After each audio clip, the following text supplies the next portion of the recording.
Berikut berita terbaru perang Rusia versus Ukraina hari ke-869. Jet tempur F-16 saat ini sedang dalam perjalanan ke Ukraina. Negara-negara anggota NATO mengecam Cina sebagai fasilitator dan pemasok perang Rusia. Peluang bergabungnya Ukraina menjadi anggota NATO.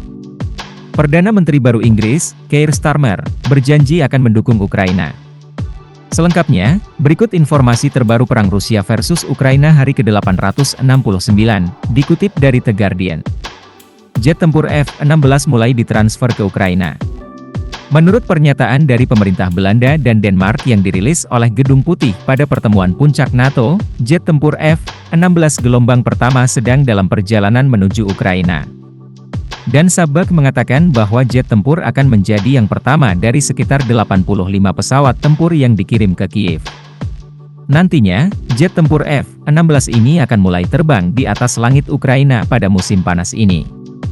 NATO mengecam Cina telah membantu Rusia dalam melancarkan serangan ke Ukraina. Negara-negara ini menuduh Cina telah mendukung Rusia dengan memasok Ukraina berupa komponen untuk peralatan militer dan bahan kimia untuk bahan peledak. Menurut negara-negara ini, apa yang dilakukan Cina saat ini justru menimbulkan ancaman di tengah-tengah konflik. Hal ini meningkatkan ancaman yang ditimbulkan Rusia terhadap negara-negara tetangganya dan terhadap keamanan Euro-Atlantik, kata mereka.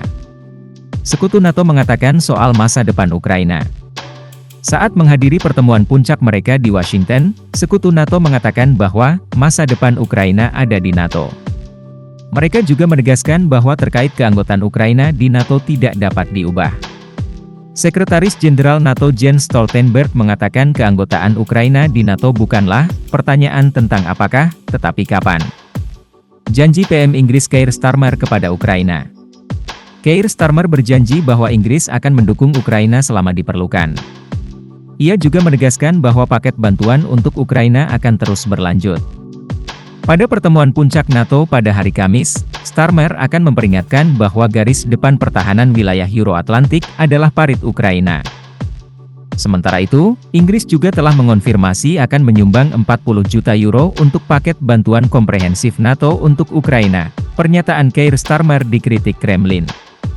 Keir Starmer menegaskan bahwa untuk menyerang Rusia dapat menggunakan rudal Storm Shadow yang dipasok Inggris. Namun hal tersebut dikecam langsung oleh Kremlin. Serangan rudal Rusia di wilayah Odessa. Gubernur Odessa mengatakan bahwa akibat serangan ini, 2 warganya tewas.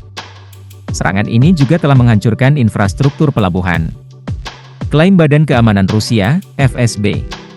Badan Keamanan Rusia, FSB, mengklaim telah menggagalkan upaya Dinas Intelijen Ukraina untuk membujuk seorang awak kapal induk Laksamana Kuznetsov di Murmansk untuk menyabotase kapal tersebut.